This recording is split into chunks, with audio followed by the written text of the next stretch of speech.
आपको पता है अमेरिका में एक बहुत बड़े परमेश्वर के सेवक हैं जिनका नाम है T.L. ओसबॉर्न।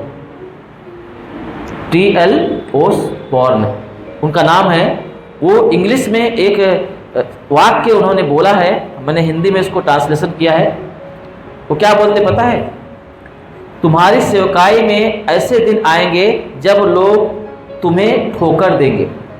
तुम्हारी सेवकाई में ऐसे दिन आएंगे जब लोग तुम्हें ठोकर देंगे, यानी ठोकर मारेंगे या धोखा देंगे। ठीक है, लेकिन याद रखना सेवकाई तुम्हारी नहीं पवित्र आत्मा की है। याद रखना सेवकाई तुम्हारी नहीं, किसकी है? पवित्र आत्मा की। बिना पवित्र आत्मा के आप सेवकाई नहीं कर सकते। जो कलीसिया को बिगाड़ता है, जो हमें ठोकर खिलाता है, जो फलों को खराब करता है, उसका न्याय, उसका हिसाब परमेश्वर लेगा उनसे। आमीन। पर हमारा काम क्या है? फल लाना। हमारा काम क्या है? फल लाना। आज बहुत सारे लोग होते हैं जो समाचार में काम करते हैं, प्रार्थनाएं करते हैं, भेंट करते हैं, दशमांश देते हैं, योगदान करते हैं, मध्यस्थी करते हैं, और कहीं न कहीं उनके फल को कोई तोड़ देता है, कोई खराब कर देता है। किसी की वजह से उनका जो है आत्मिकता का फल बना नहीं रहता। आपका काम नहीं है, परमेश्वर उनका लेखा लेगा जो ये सब चीज़ों को बिगाड़ते हैं। पर आपका काम है फल लाते रहो। आमीन। फल लाते रहो। फल लाना हमारा काम है। परमेश्वर ही है जो उन फलों को सही करेगा, उनको बराबर करेगा। सेवकाई पवित्र आत्मा की है। आमीन। यीशु ने अपने चेलों को बोला, जब तक तुम पवित्र आत्मा नहीं पाते हो तुम यहीं रुके रहना और इसकी बात जो है ना पिता से वो प्रार्थना करते रहना, पवित्र आत्मा मांगते रहना। आमीन। वो तब तक प्रार्थना कर रहे थे, तब तक प्रार्थना कर रहे थे जब तक पवित्र आत्मा उनके ऊपर उतर नहीं आया। तब तक पवित्र आत्मा का मांग कर रहे थे। क्योंकि उनको पता है, यीशु ने बोला है, बिना पवित्र आत्मा पाए तुम कुछ नहीं कर सकते। पवित्र आत्मा आएंगे तो आपकी सेवकाई आप कर पाएंगे, नहीं तो सेवकाई नहीं कर पाएंगे, क्योंकि सेवकाई पवित्र आत्मा की है। इसलिए बाइबल लिखा है, शरीर पे मन लगाना तो मृत्यु है, आत्मा पे मन लगाना जीवन और शांति है। गलतियों की किताब में 2 बात लिखा हुआ है, शारीरिक कार्य और आत्मिक कार्य। शारीरिक फल और आत्मिक फल। आमीन। तो पवित्र आत्मा हमें आत्मिक फलों में लेके जाता है, हमें मदद करता है, हमें यूज करता है, हमें फलवंत करता है। आमीन। अगर हमारे अंदर पवित्र आत्मा का प्यास है, हमारे अंदर सेवकाई का इच्छा है, हमारे अंदर समर्पण है, हमारे अंदर परमेश्वर का प्रेम है, तो परमेश्वर आपको और हमें वो यूज करेगा। आमीन। वो यूज करेगा, वो पवित्र आत्मा आपको इस्तेमाल करेंगे। अगर आपके अंदर पवित्र आत्मा का प्यास नहीं है, आपके अंदर सेवा का प्यास नहीं है, आपके अंदर परमेश्वर का प्यास नहीं है, तो आपके अंदर वो सेवकाइयाँ पूरी नहीं होने पाएगी जिसके लिए आप चुने गए हैं, जिसके लिए आप बुलाए गए हैं। हालेलुया। आपको पता है कितने सारे सेवक लोग हैं, कितने सारे ऐसे गवाहियाँ हैं कि लोगों ने, परमेश्वर ने आके उन्हें बताता है कि तू इसके लिए प्रार्थना कर, मैं उनको चंगा करना चाहता हूँ। HIV, कैंसर ना, भयानक बीमारी से पीड़ित रहते हैं, कोई इलाज नहीं होता। अचानक परमेश्वर उनको दर्शन देता है, बोलता है जाके उनको प्रार्थना कर, मैं उन्हें चंगा करना चाहता हूँ।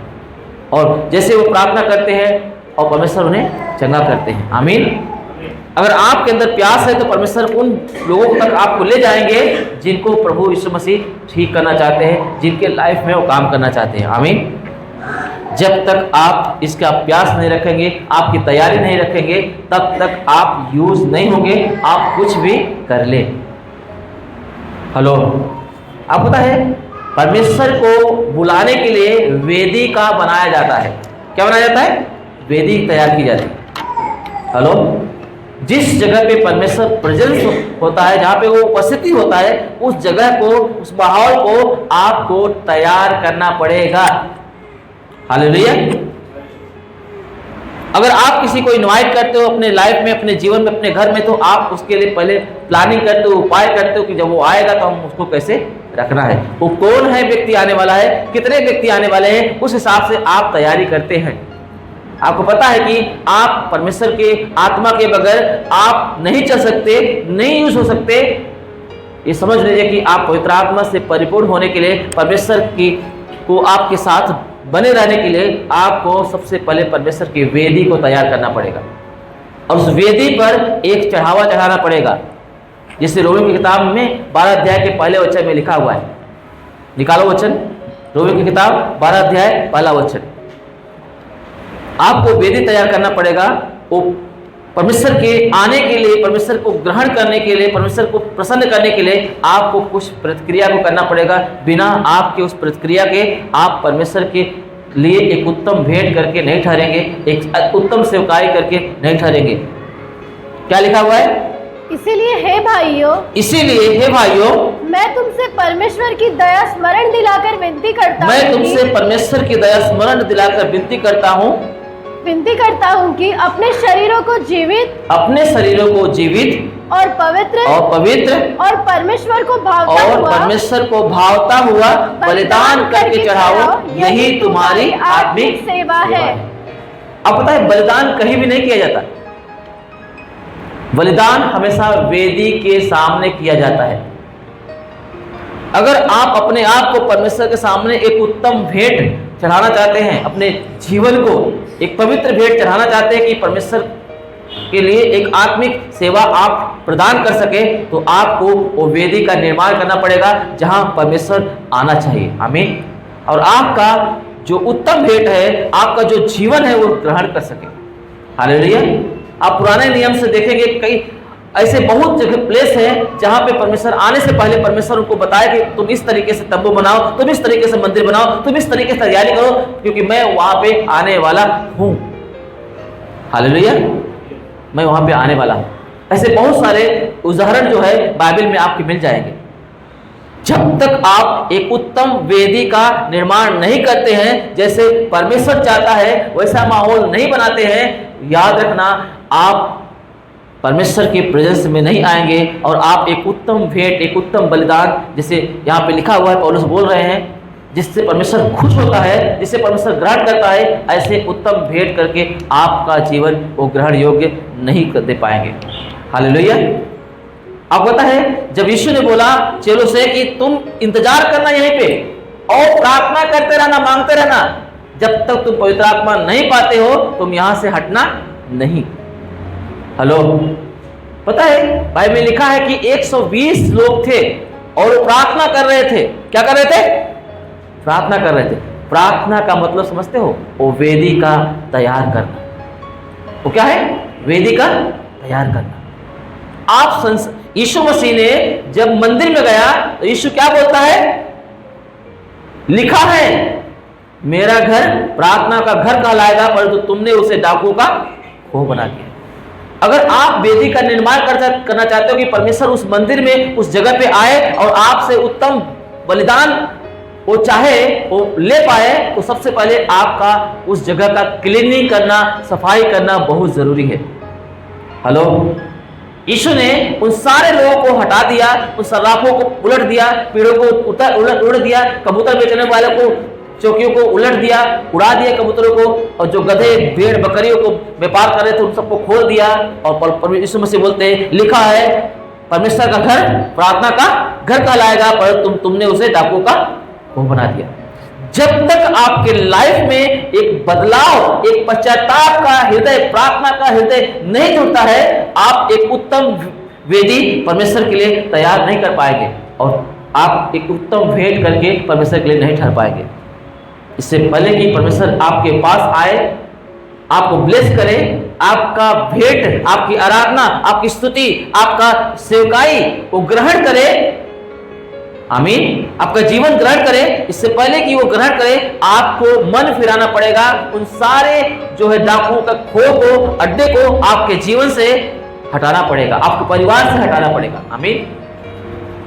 अगर आप अपने परिवार में परमेश्वर की उपस्थिति चाहते हो तो परिवार में जितने भी गंदगियां हैं, एक्टिविटी है, आप उसको पहले साफ करो, बदलाव करो। बाइबल में लिखा है जो बुराई करना नहीं छोड़ता है उसके घर से बुराई कभी नहीं जाने वाली है। हेलो। आप ऐसे कोई भी व्यक्तियों के साथ संपर्क ना रखें जिससे आप बुरे बन जाएं। हेलो। आपके घर में कैसा व्यक्ति आ रहा है ये आपके लिए, आपके घर के लिए बहुत मायने रखता है। आपके साथ कौन व्यक्ति बैठ रहा है, कौन उठ रहा है, ये आपके लिए बहुत मायने रखता है। अगर आप ऐसे व्यक्तियों के साथ संपर्क में हैं, ऐसे व्यक्तियों के साथ उठते बैठते हैं जो बुरे हैं, जो बुरी युक्तियों को करते हैं, जो व्यभिचार करते हैं, जो झूठ बोलते हैं, जो चोरी करते हैं, जो नशा करते हैं, आप बिगड़ जाएंगे, आप परमेश्वर की वेदी नहीं ठहरेंगे। आप अपने घरों में ऐसे व्यक्तियों का एंट्री मत करने दें जो चरित्र से खराब है, क्योंकि आपके फैमिली के ऊपर वो हमला करेंगे। आप रात दिन अपने फैमिली के लिए प्रार्थना कर रहे हैं, जो रात दिन आप उनके लिए परिश्रम कर रहे हैं, आपका परिश्रम सब व्यर्थ जाएगा और आप अपने फैमिली को बिगड़ते हुए देख पाएंगे। हेलो, इसलिए मैं बता रहा हूं, सबसे पहले आप वेदी की तैयारी करें। और वेदी की तैयारी का मतलब यह होता है कि कोई भी गंदगी, कोई भी ऐसी चीज आपके संपर्क में नहीं आना चाहिए जो गलत हो। हालेलुया, ताकि परमेश्वर आपके मध्य में आए। मेरी बात समझ में आप लोग को? पन्नालाल है ना? कोई भी ऐसा व्यक्ति आपके घर में नहीं घुसना चाहिए जिसका चरित्र अच्छा नहीं है, क्योंकि उसके निगेटिव एनर्जी का, आपका बच्चा सही है, आपका बेटा, आपका बेटी, आपका बीवी, आपका परिवार सही है, परंतु उनके संपर्क में आने के कारण वो उनके अंदर जो दुष्टात्माएं हैं आपके जीवन में, परिवार में काम करने वाली है। तो मेरी बात, वो काम करेंगे और आपके जीवन के, आपके घर के परिवार को बर्बाद करेंगे, क्योंकि उनके अंदर वो निगेटिव एनर्जी काम कर रही है और आपके घर में नहीं है, आपके बच्चों के जीवन में नहीं है, आपके पत्नी के जीवन में नहीं है, आपके पति के जीवन में नहीं है, परंतु उनके ऐसे संपर्क में आने की वजह से वो उनके जीवन में वो काम कर सकते हैं। इसलिए ऐसा कोई भी चीज, कोई भी व्यक्ति, अगर आप आत्मिक हैं, इस पर बहुत ज्यादा ध्यान दे। आपका घर परमेश्वर का वेदी का घर बनेगा, आपका घर परमेश्वर का प्रार्थना का घर कहलाएगा और उस जगह में परमेश्वर विराजमान होगा और आपके परिवार से एक उत्तम भेंट वो पा पाएगा। आमीन। आपके बच्चों से, आपके बीवी से, आपके परिवार के सदस्यों से एक उत्तम बलिदान वो पा पाएगा जिसके लिए वो इंतजार कर रहा है। जो एक आत्मिक भक्ति होती है, तुम्हारे क्या लिखा है, यही आत्मिक सेवा होती है। आमीन। एक आत्मिक सेवा होती है, वो अपने आप को पवित्र और जीवित और परमेश्वर का भाता हुआ भेंट चढ़ा पाएंगे, बलिदान चढ़ा पाएंगे, आराधना चढ़ा पाएंगे, धन्यवाद चढ़ा पाएंगे, है ना, सेवकाई चढ़ा पाएंगे, नहीं तो बिगड़ जाएंगे। इसलिए याद रखना, आपके परिवार की सुरक्षा करो, खुद की सुरक्षा करो। आप अपने जीवन में वेदी बनाओ परमेश्वर के, ताकि परमेश्वर आपके अंदर पाया जाए। और वेदी का निर्माण मैंने आपको बता रहा हूं कि कैसे होती है, सफाई करना होता है। यीशु मसीह बोलता है डाकुओं का अड्डा नहीं बनना चाहिए। हालेलुया, डाकुओं का अड्डा नहीं बनना चाहिए। भेंट चढ़ाने से पहले वेदी का निर्माण होता है। परमेश्वर ने अब्राहम को दर्शन दिया, बोलता है जो बेटा मैंने तुमको दिया इसहाक को, तुम जा पहाड़ पर और वहां पे उसको चढ़ा। पता है वो केवल बेटे को नहीं ले गया था, लकड़ी उकड़ी जितना वेदी के लिए लगता है सारा सामान लेके गया। 3 दिन की चढ़ाई को चढ़ा पहाड़ पर। हेलो, ऐसे नहीं गया वो, जितना सामान वेदी के लिए लगता है सब सामान लेके गया, क्योंकि उसको चढ़ाना है कुछ चीजें। चढ़ाने से पहले आपका वेदी की तैयारी करना पड़ेगा, वेदी का इंतजाम करना पड़ेगा। हालेलुया, वेदी का इंतजाम करना पड़ेगा। बिना उसके इंतजाम के आप उत्तम भेंट नहीं चढ़ा पाते। बाइबल में लिखा है, यीशु मसीह बोलते जब तुम प्रार्थना करने जाए, वेदी के सामने जाए और तुझे स्मरण आए कि तेरे भाई के मन में तेरे प्रति कुछ विरोध है, कुछ गुस्सा है, नफरत है, तो सबसे पहले वेदी को इधर छोड़, सबसे पहले तो जाओ, पहले उससे मेल मिलाप कर, तब आके अपनी भेंट को चढ़ा, तो तेरी भेंट ग्रहण योग्य होगी। इसका मतलब है कि तुम भेंट चढ़ाने के लिए तो आ गए, पर तुम्हारी वेदी तैयार नहीं हुई है।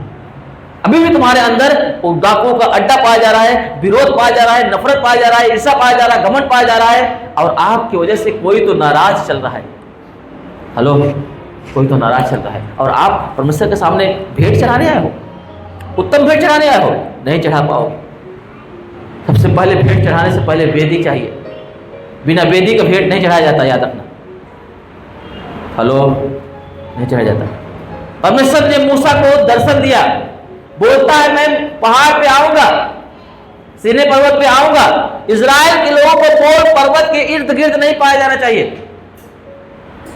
पूरा बाड़ा बांध दे पर्वत के चारों तरफ से, कोई जानवर, कोई इंसान अगर उस समय आएगा तो वो नष्ट हो जाएगा।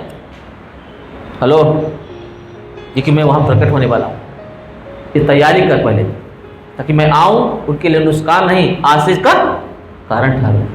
हालेलुया। मैं आऊं तो उनके लिए नुकसान का नहीं आशीष का कारण ठहरूं करके परमेश्वर बोलता है। और मूसा ने वैसे किया जैसे परमेश्वर ने बोला था। परमेश्वर ने मूसा को दर्शन दिया, बोलता है कि जैसा मैं बताता हूं वैसा नमूना बना, वैसे तंबू बना, क्योंकि मैं तुम्हारे बीच में रहना चाहता हूं। इससे पहले कि मैं तुम्हारे बीच में आऊं, पहले तू उस तंबू का निर्माण कर, उस वेदी का निर्माण कर, जहां मैं आऊं और तुमको आशीष दे सकूं। आमीन। तुम्हारी भेंटों को ग्रहण कर सकूं। मेरी बात समझ में आ रहा है? जैसा परमेश्वर ने उसे ढांचा बताया था तंबू बनाने के लिए, मूसा वैसे ही ढांचा बनाए, बेहतरीन ढांचा बनाए। परमेश्वर उसकी प्रशंसा करता है। पता है, ऐसे आप अपने जीवन में ऐसे मंदिर बन के तैयार हो जाओ, ऐसी वेदी बन के तैयार हो, परमेश्वर आनंद के साथ आपके जीवन में एंट्री करेगा। आमीन। और आपका जीवन एक उत्तम भेंट करके परमेश्वर के सामने पाई जाए। आमीन। हालेलुया।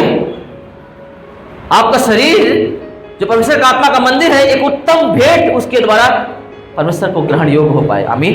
एक उत्तम सेवकाई परमेश्वर के योग्य ग्रहण योग्य हो पाए, ऐसी सेवकाई को परमेश्वर चाहता है। आमीन। ऐसी वेदी को चाहता है, ऐसी भेंट को चाहता है। अगर आप ऐसे नहीं करते हैं, लापरवाही करते हैं, तो आप, आपका परिवार, आपका कलीसिया, आपकी संगति हमेशा पीड़ित रहेगी और कभी परमेश्वर की महिमा को नहीं देख पाएगी। हेलो। कभी बदलाव को नहीं देख पाएगी। इसलिए अपना उठना, बैठना, चलना, फिरना आपको जांचना है। आपका बोलना, सोचना आपको जांचना है। आपके लोगों के साथ जिनके लिए आप रात दिन खटते हो, उनके साथ कौन कौन संपर्क में है, उसे आपका जानकारी होना बहुत जरूरी है। हालेलुया।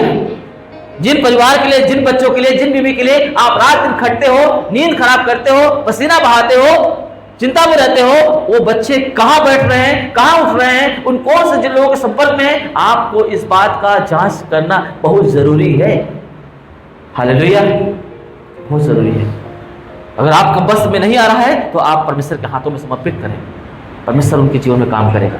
परंतु आप ध्यान दें कि कोई ऐसी चीजें आपके मध्य में न पाई जाए जिसके लिए आप परिश्रम कर रहे हैं, उसका फल को खो बैठे। हालेलुया। खो बैठे। वेदी का निर्माण करें, वेदी का निर्माण करें। परमेश्वर ने सुलेमान राजा को बोला, इस तरीके से मंदिर का निर्माण कर। जैसे परमेश्वर ने सुलेमान राजा को बोला मंदिर का निर्माण करने के लिए, वैसे सुलेमान राजा ने मंदिर का निर्माण किया। और जब उनको परमेश्वर ने पुकारा, वो लोगों ने सारंगी बजाए, धूप जलाए, परमेश्वर वहां पे प्रकट हुआ धुएं के साथ। पूरा मंदिर परमेश्वर की ग्लोरी से भर गया, क्योंकि सुलेमान राजा ने वैसे ही मंदिर बना के रखा जैसे परमेश्वर चाहता था। आमीन। अगर आप जैसे परमेश्वर मंदिर बनने के लिए आपको चाह रहा है, और वैसे मंदिर बनके तैयार होंगे, परमेश्वर आपके जीवन में आएंगे और आपके जीवन से एक उत्तम सेवकाई को प्राप्त कर पाएंगे। आमीन। एक उत्तम सेवकाई प्राप्त, जो उनको भाता हुआ है, जो उनके योग्य है, वो सेवकाई आप उनको दे पाओगे। आमीन। मेरी बात समझ आ रहा है आप लोगों को? एक ऐसी सेवकाई आप दे पाओगे जो उत्तम है। हालेलुया। नहीं तो आप सिर्फ नाम मात्र के मसीही रहेंगे और आपके जीवन में कोई फल नहीं दिखेगा। फिर परमेश्वर आपको बताएगा कि आपको कहां जाना है, क्या करना है, किसको चंगाई देना है, किसको छुटकारा देना है, किसको सुसमाचार करके लेके आना है, आपको खुद यहोवा बताएगा। वो पवित्र आत्मा जो हमारा मददगार है, सहायक है, वो जो आपके अंदर निवास करता है, वो आपको गाइड करेगा कहां जाना है, क्या करना है। आमीन। आपकी एक सुंदर, एक उत्तम बलिदान आप परमेश्वर के लिए ला सकते हैं। आमीन। ला सकते हैं। फिर आप बिना फल का नहीं बैठेंगे।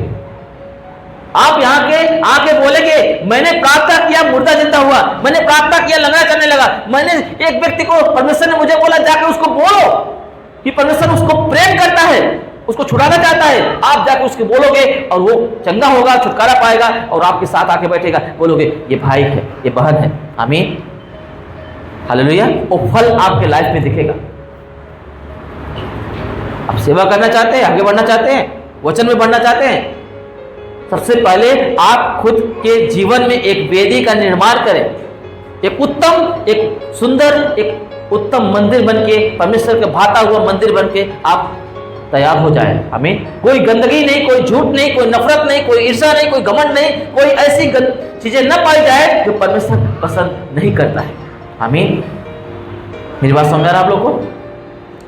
पसंद नहीं करता है। परमेश्वर जितने लोगों को यूज किया है, पहले उनके जीवन में उन गंदगी को हटाया है। आमीन।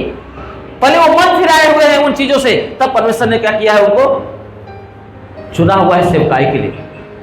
यशायाह के सामने परमेश्वर प्रकट हो गया। यशायाह बोलता, अब तो मैं नाश हुआ, हाय मुझ पर, क्योंकि मैंने सेनाओं के प्रभु यहोवा को, महाराज धीराज को अपनी आंखों से देख लिया, क्योंकि मैं अशुद्ध होने वाला मनुष्य हूं, अशुद्ध होने वाले मनुष्य के बीच में निवास करता हूं। हेलो, परमेश्वर उससे सेवकाई दे रहा था, एक उत्तम सेवकाई।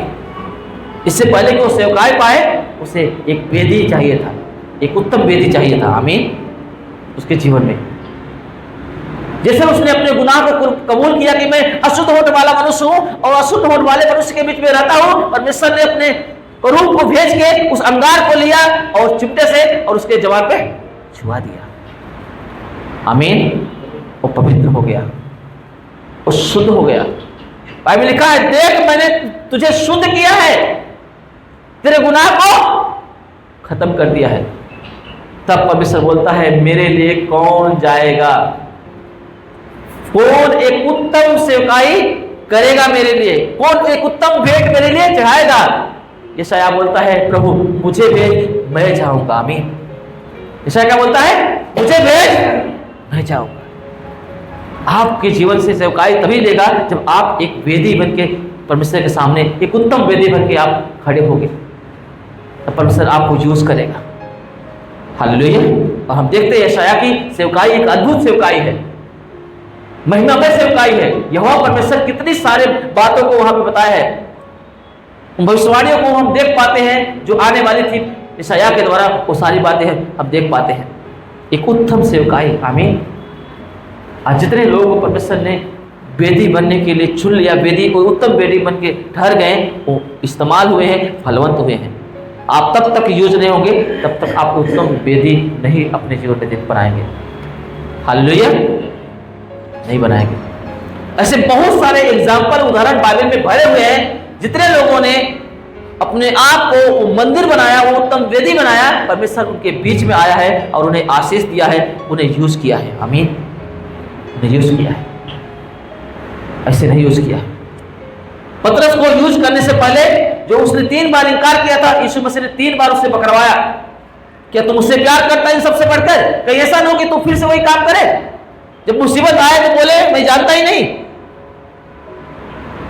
3 बार इनकार किया था, 3 बार परमेश्वर ने उससे बोला, क्या तुम मुझसे प्यार करता है सबसे बढ़कर?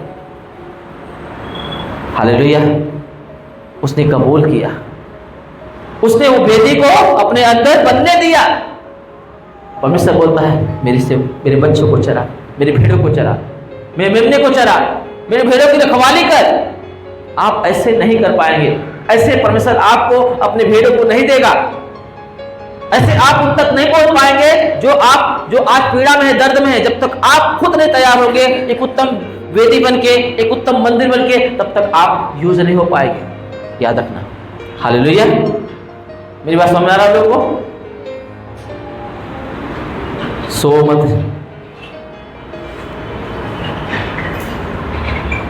अगर आज सो गए ना तो बहुत तकलीफ हो जाएगा। अगर पवित्र आत्मा आपको बात कर रहे हैं तो आप गंभीर हो जाए। परमेश्वर मजाक नहीं बर्दाश्त करता। आप बाइबल उठा के देखो, परमेश्वर कहीं भी मजाक नहीं किया है। उसकी बात हाँ की हाँ और नहीं की नहीं है। उसने बोला हाँ तो हाँ, नहीं बोला तो नहीं। इससे अधिक जो होता है, बाइबल लिखा बुराई से उत्पन्न होता है, शैतान की ओर से होता है। हालेलुया। कुछ भी मजाक नहीं चलेगा। इसलिए तैयार हो जाएं। अगर आप इस कलीसिया में रोपे गए हैं या प्रभु के राज्य में रोपे गए हैं तो आपके जीवन में फल दिखना चाहिए। अगर नहीं दिख रहे हैं तो आप एक उत्तम वेदी अभी तक अपने जीवन में बना नहीं पाए हैं, जिससे परमेश्वर आपके बीच में आए और आपको यूज करे। आप एक उत्तम वेदी बनाना शुरू कर दे। आप अपने आप को जांचना शुरू कर दे कि हम कहां कहां गिरे हुए हैं, वहां से उठना है। आमीन। कहाँ से गिरे हैं, वहाँ से उठो, खड़े हो जाओ। जब आप उठोगे, खड़े होगे, यहोवा का तेज तुम पर प्रकट होगा। आमीन। और जात जात के लोग, देश देश के लोग जो अंधकार में, घोर अंधकार में पड़े हुए हैं, उस प्रताप, उस ज्योति को ढूंढते हुए आएंगे आपके पास। यशायाह की किताब में यशायाह बता रहे हैं कि अब यहोवा उदय होगा आपके जीवन में।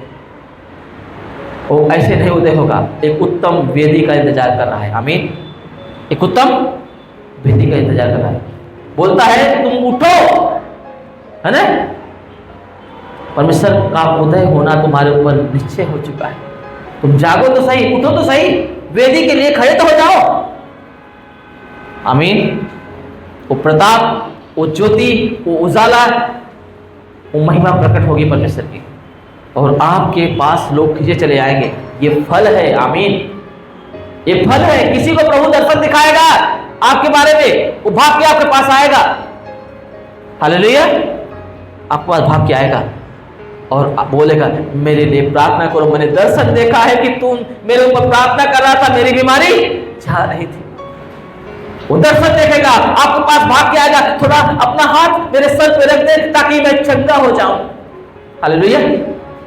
ताकि मैं देखने लगूं, ताकि मेरे जीवन से बीमारी नष्ट होने पाए, मेरा प्रॉब्लम सॉल्व होने पाए। ऐसा लोग सपने देखेंगे, दर्शन देखेंगे और आपके पास भाग भाग के आएंगे। आप वेदी बनेंगे उत्तम। हालेलुया। वेदी बनेंगे।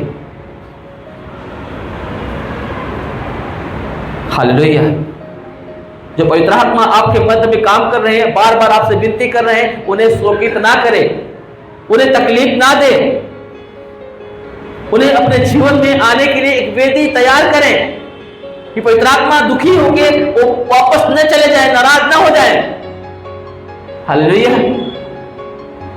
वो आपको यूज कर सके, आपके जीवन में आए, उन तक पहुंच सके जो आज पीड़ा में है, दर्द में है, बीमारी में है, कराह रहे हैं लोग, दिन प्रतिदिन मर रहे हैं, अंधविश्वास में लोग अपने जीवन को बर्बाद कर रहे हैं। परमेश्वर उन तक पहुंचे आपके माध्यम से। आमीन। उन तक पहुंचे। हमारा परमेश्वर ऐसा परमेश्वर है, परंतु वो इंतजार कर रहा है, वो वेदी का इंतजार कर रहा है, वो माहौल का जो परमेश्वर की प्रेजेंस को लाता है। आमीन। उसकी उपस्थिति को लाता है। आप एक उत्तम भेंट चढ़ा पाएंगे। अपने शरीर का जो आज मेहनत कर रहे हो शरीर से, है ना, वो कुछ भी काम नहीं रहेगा। जब आप पवित्र बनेंगे, उत्तम वेदी का निर्माण करेंगे, तो आप एक जीवित बलिदान, पवित्र बलिदान परमेश्वर के सम्मुख चढ़ा पाएंगे। आमीन। हालेलुया। समझ में आ रहा है? एक उत्तम वेदी, इसलिए तैयार हो जाओ, जागृत हो जाओ। वो हमारे मध्य में आ चुके हैं। कोरिया में एक पास्टर का गवाही है, बहुत पुरानी गवाही है। बर्नार्ड ब्लेसिंग नाम है उनका। इतना दर्दनाक उनकी गवाही है, जब मैं सुन रहा था, कई बार मैंने सुना है, ऐसे आंसू आते हैं उसके जीवन के बारे में सोचता हूं तो। हालेलुया। इतनी पीड़ाओं में रह के उनका जीवन गया है, पूछो मत। अगर आप देखेंगे, यूट्यूब में जाएंगे, देखेंगे, आपको मिलेगा वो गवाही। बहुत खतरनाक, दर्द से भरा हुआ। उसको जाके सुनो। मैं अपने ज़बान से क्या बताऊं, मैं उनको पूरा 1 घंटे से ऊपर उनकी गवाही है। सुनते सुनते मेरा हाथ आंसू गिर रहा था। कैसे परमेश्वर अद्भुत तरीके से उन्हें यूज करता है। कितनी पीड़ाओं में से वो गए थे, कोई उनके तकलीफ को नहीं देख पाया, कोई उनके दर्द को नहीं देख पाया। परमेश्वर ने उसे देखा, उस पर तरस खाया। हालेलुया। तरस खाया। उनकी माँ एक वेश्या थी। वो नहीं चाहती थी कि बच्चा धरती पे आए, उसे मारना चाहती थी। वो दुनिया भर की दवा खाने लगी, डॉक्टर के पास गई, ये बच्चा मुझे नहीं चाहिए। डॉक्टर बोलता है ये बच्चा आने दे, मैं संभालूंगा। बच्चा पैदा हुआ, वो बच्चे के अंदर सांस ही नहीं थी। सबने बोला मरा हुआ बच्चा पैदा हुआ। डॉक्टर बोलता नहीं, इसके अंदर जीवन आएगा। उसको रखा ऑक्सीजन, इंतजार किया कई दिन के बाद उसके अंदर सांस आई। जब सांस आई वो बच्चे के अंदर, उसकी माँ के अंदर भी आया कि हाँ मेरा बेटा को जीवन मिला। और वो डॉक्टर ने जो बोला था कि मैं इसे संभालेगा, उसका पालन पोषण अच्छा से होगा। जैसे उसकी सांस आई, डॉक्टर कार से जा रहा था, एक्सीडेंट हुआ, डॉक्टर मर गया। उसकी बीवी बोलती है मुझे इससे मतलब ही नहीं है, मैं जानती नहीं इसका। और औरत उस बच्चे को पैदा करके पछताने लगी, क्या करूं। मेरी बात समझ में आया? वो 7वें महीने में पैदा हो गया था, एकदम कमजोर दुर्बल था, ताकत ही नहीं था उसमें। ऐसे परिवार में गई, एक ऐसे कुछ नहीं था उनके पास। उसके 9 भाई थे, 9 भाई मर गए। 2 बहनें थी, दोनों गलत लाइन में चले गए, कोई नहीं रह गया था उसका। मेरी बात समझ में आ रहा है? बहुत बड़ी गवाही है, आप सुनोगे तो आपको पता चलेगा। ऐसे ऐसे घटनाएं घटी है कि उसको कचड़े के में से बीन के खाना पड़ता था खाना। उसकी माँ भी एक दिन ऐसा हुआ कि उस बच्चे को छोड़ दिया, खाना नहीं था, कुछ भी नहीं था, लाचार थी।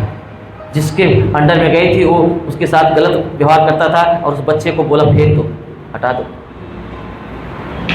मेरी बात समझ में आ रहा है? ऐसी बुरी हालत से वो आगे बढ़ता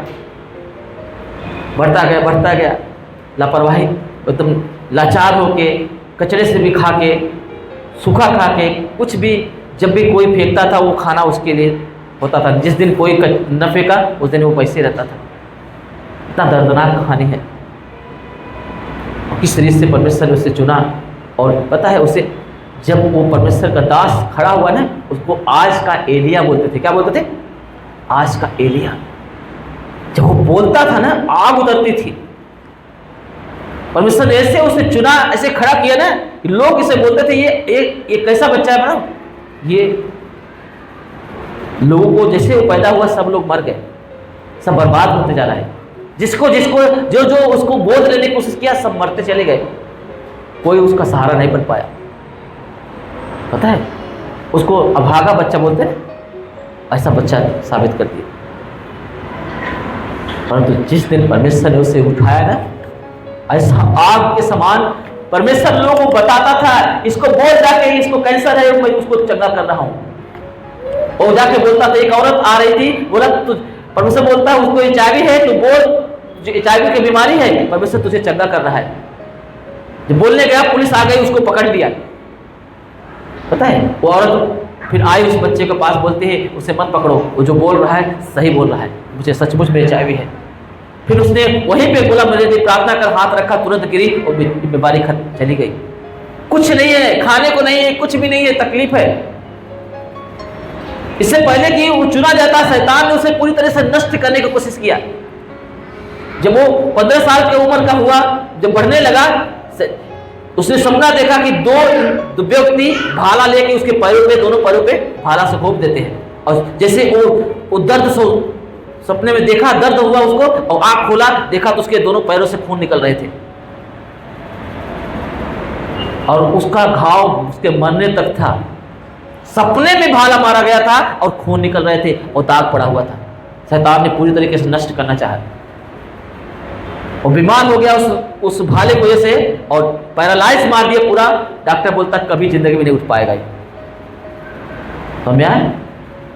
लाचार हो गया, कुछ भी नहीं कर सकता, व्हील चेयर पे आ गया।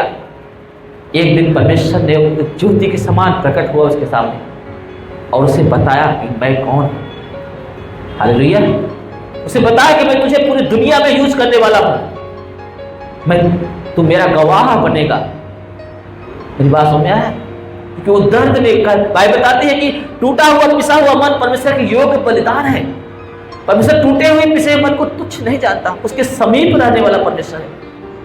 अब पुकार कर तो देखो, अपने दर्द अपनी पीड़ा को उसके सामने रखो तो सही, एक उत्तम वेदी बनो तो सही, परमेश्वर आपको यूज करेगा। पवित्र आत्मा से परिपूर्ण हो गया, सामर्थ से भर गया। उस परमेश्वर को देखा जो ज्योति में परमेश्वर है। जैसे पौलुस ने उसको देखा, उसकी आंखें अंधी हो गई, उसी प्रकार से वो अद्भुत ज्योति वाला परमेश्वर को देखा और उसकी आंखों से धुंधला दिखाई देने लगा। और परमेश्वर ने उससे बातें किया। उसी दिन से पवित्र आत्मा से परिपूर्ण हो गया। परमेश्वर उसे इस्तेमाल करने लगा। कोई इज्जत नहीं देता था, लोग उसके करीब आना शुरू कर दिए, क्योंकि परमेश्वर उसे बताता था। हालेलुया। एक दिन एक ऐसे सेवक के रूप में खड़ा हुआ जिसे आज का एलिया नाम दिया गया। जब वो प्रार्थना करता था तो आग उतरती थी, लोग वैसे बंधनों से आजाद हो जाते थे। उसके शब्द, जब यीशु का एक शब्द, एक स्पेलिंग बोलता था ना, लोग गिर पड़ते थे, बीमारियां उनके जीवन से चली जाती थी। ऐसा सामर्थ्य परमेश्वर ने दिया, क्योंकि वो टूटा हुआ पिसा हुआ मन का था। एक उत्तम वेदी बनने के लिए वो तैयार था, दर्द से करा रहा था, कोई आशा नहीं थी, कोई उम्मीद नहीं थी उसके अंदर। जब परमेश्वर ऐसे ऐसे लोगों को खड़ा कर सकता है, हमको क्यों नहीं यूज कर सकता परमेश्वर? हमें क्यों नहीं यूज कर सकता वो? पर एक उत्तम वेदी हमारे जीवन में देखना चाहता है, एक उत्तम वेदी। आप सोचो, अगर कोई मरा हुआ इंसान, अगर आपने बोला यीशु के नाम से उठ जा, जी उठ, तो अगर वो जिंदा हो जाता है तो किसी महिमा उसकी होगी। आमीन। वो इंसान परमेश्वर से सदा के लिए जुड़ जाएगा और आप आनंद से परिपूर्ण हो जाएंगे। एक अपाहिज व्यक्ति जो कभी उठ नहीं सकता, उसकी सारी आशा टूट चुकी है, अगर आपने बोला यीशु के नाम से व्हील चेयर से उठ जा, अगर उठ जाता है तो सोचो वो कितना आनंदित होगा। यीशु के पास तुरंत जुड़ जाएगा वो। आप जिनको लोग चिरौरी करते हो, प्रभु में आओ, प्रभु में आओ, प्रार्थना में आओ, वो नहीं आते हैं। जब आपके जीवन से मिरेकल्स होना शुरू होगा, वो सामर्थ बढ़ने लगेगी, लोग भाग भाग के ज्वाइन होंगे कलीसिया में। ये बात समझ आ रहा है? आपको चिरौरी नहीं करना पड़ेगा, वो चिरौरी करके आप इस बात से जुड़ना शुरू कर देंगे। ये है परमेश्वर की वेदी। जब आप उस वेदी को निर्माण करेंगे, ये सारी सामर्थ्य आपके जीवन से बहना शुरू कर देंगे। आप यूज होंगे परमेश्वर के लिए, एक उत्तम भेंट ठहरेंगे आप। आमीन। उत्तम भेंट ठहरेंगे। लेडीज हो, जेंट्स हो, कोई भी हो। आप पता है बर्नार्ड विल्सन का एक औरत ने उसको पहचाना कि ये पवित्र आत्मा से परिपूर्ण हो गया, उसको अपने घर में लेके गई और वो भविष्यवाणी करती थी उसके लिए, बताती थी कि तुझे कितने कितने देशों में परमेश्वर इस्तेमाल करने वाला है। सबसे पहला अगर उसे कोई प्यार मिला था, अपनापन उस विश्वासिनी बहन से मिला था, मां के रूप में प्यार मिला था।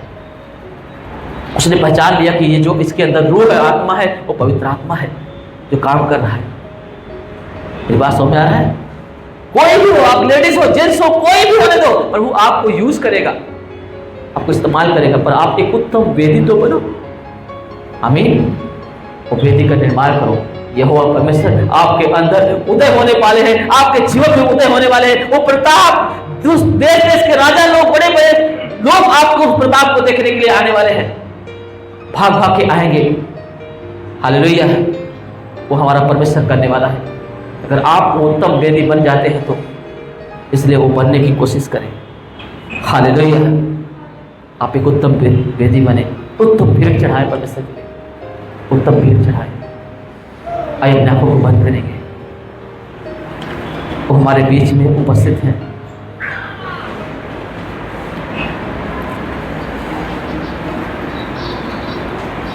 वो पवित्र आत्मा है जो हमसे और आपसे बातें कर रहे हैं, अपनी इच्छा को, अपनी बातों को हमारे सामने रख रहे हैं। वो उनकी आशा, उनकी उम्मीद जो हमसे वो चाहते हैं, वो हमारे ऊपर प्रकट कर रहे हैं। वो चाहते हैं कि हम उत्तम वेदी बन के उनके सम्मुख पाए जाए। ये राह मिलन आपके सामने प्रचार नहीं कर रहे, ये प्रभु का रूह है, उसका बसा है, उसका आत्मा है जो आहे भर भर के बया से बाहर आपसे विनती कर रहा है। आपको चाह रहा है आप उत्तम वेदी बने, क्योंकि आपको यूज करना चाहता है। प्रियो, वो यूज करना चाहता है। वो हमारे बद्ध में है, वो हमसे प्यार करते हैं। कब तक हम ऐसे पड़े रहेंगे? कब तक हम उत्तम वेदी नहीं बन पाए?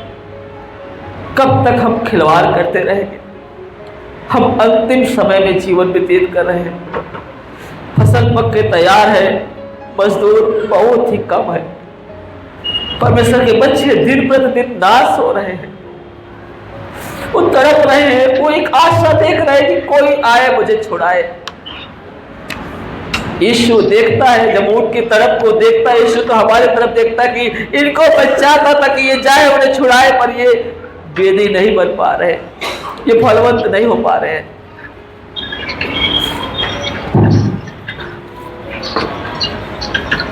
वो पवित्र आत्मा है जो आज यहाँ पे है, वो चाहते कलीसिया ऐसी न पाई जाए जैसे आज है। वो चाहते कि ये उत्तम वेदी बने, अपने घरों को उत्तम वेदी बनाए, अपने जीवन को उत्तम वेदी बनाए, कलीसिया को उत्तम वेदी बनाए कि परमेश्वर वहां पे निवास करे और उत्तम फल जो हमसे चाहते हो हमारे जीवन से करा के ले, वो भेंट ले, हमें यूज करे। लॉर्ड प्रियो, पवित्र आत्मा है जो आपसे हमसे विनती कर रहे हैं, तो हमारे मध्य में मैं उनको देख पा रहा हूं, उनको महसूस कर पा रहा हूं कि वो हमारे मध्य में है। मैं इस योग्य नहीं हूं कि मैं वो बातें बोल पाऊं जो मैं आज बोल रहा हूं, पर वही है जो हम सबसे बातें कर रहे हैं, हम सबके जीवन से वो चाहते कि हम उत्तम वेदी बने, हम यूज हो उनके लिए। हम कब तक बिना फल के झाड़ रहेंगे, कब तक वो इंतजार करता रहेगा कि इनके झाड़ फल लाएगा, झाड़ फल लाएगा, वो कब तक इंतजार करते रहेंगे। वो चाहते हैं झाड़ उखाड़ा न जाए, ये काटा न जाए, ये फलवंत झाड़ बने, वो ऐसे चाहते हमारे जीवन को। वो पवित्र आत्मा पिता, हम तेरा शुक्रगुजार है लॉर्ड, जो हमसे तो इतना प्यार करता है पापा, तो हमारे लिए इतना फिक्र करता है लॉर्ड। संसार हमें धोखा देता है, हमें पीड़ा देता है, हमारे साथ बुरा बर्ताव करता है, और तू हमसे इतना प्यार करता है कि हम बुरे रहते फिर भी आप हमें गले लगाते, हमें बदलना चाहते लॉर्ड, बदलना चाहते लॉर्ड, चाहते कि हम सब मन फिराए, एक उत्तम भेंट बन के आपके सम्मुख ग्रहण योग्य बने लॉर्ड। आज कलीसिया एक ऐसी वेदी बने लॉर्ड जो आप चाहते पापा। ये जब निकले, ये बाहर बातें करे तो अंधे देखे, लंगड़े चले पापा, इनके छाया मात्र से लोग छके होते जाए पापा, वो प्रताप इनके जीवन में उतरे लॉर्ड। ऐसी वेदी इन्हें बना पिता, ऐसी वेदी बना पिता इन्हें, ऐसी वेदी बना लॉर्ड इन्हें। वो पवित्र आत्मा, हम इस कलीसिया को आपके सम्मुख लाता हो लॉर्ड, अनुग्रह दे पिता। जैसे मूसा है अपने लोगों के लिए रोता था, विनती करता था पिता, आज मैं इनके लिए बोलता हूं पिता, इन्हें माफ करे पापा, उनके सारे गुनाहों को पापा, सारे लापरवाहियों को प्रभु इन्हें माफ करे पिता। इन्हें दया की जरूरत है पिता, आपकी करुणा की जरूरत है पिता, आपके प्रेम की जरूरत है लॉर्ड, आपके प्रेम की जरूरत है पिता। इन्हें आप इन पर अनुग्रह करें लॉर्ड, इन्हें वो वेदी बनने के लिए मदद करें पिता, मदद करें पिता। ये थोड़े नहीं, बहुत फल लाए पापा, बहुत फल लाए लॉर्ड। इन्हें आप दुनिया के कोने कोने यूज करें पिता, ऐसा ये फल बने लॉर्ड, ऐसी वेदी बने पिता, इन्हें यूज करें पापा। आज जो एक शून्य के रूप में पाए जाते हैं, जो आज छिप रहे पापा, ये दुनिया के सामने ज्योति के समान चमके लॉर्ड, ऐसा इन्हें तैयार कर पिता, तैयार कर पिता, मदद कर पिता, मदद कर लॉर्ड, मदद कर पिता। यीशु के नाम में मांगता पापा, आमीन।